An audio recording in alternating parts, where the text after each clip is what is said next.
ಇವಾಗ ಕಣ್ಣುಗಳು ಸರಿಯಾಗಿ ಕಾಣ್ತಾ ಇಲ್ಲಮ್ಮ. ಮನುಷ್ಯ ಬರ್ಲಿ, ಇದೇ ಕಚೇರಿ.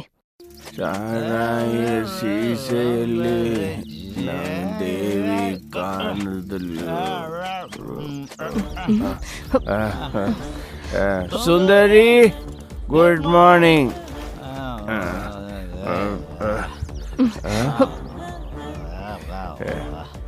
ಏನ್ ಸುಂದರಿ, ಇಷ್ಟು ಕೋಪದಿಂದ ನೋಡ್ತೀಯ?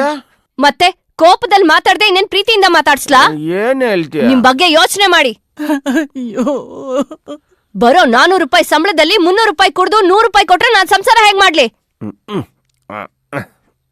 ಬೆಲೆ ಏರ್ಕೆ ಆಗ್ತಾರೋ ಈ ಕಾಲದಲ್ಲಿ ಹೊಟ್ಟೆನು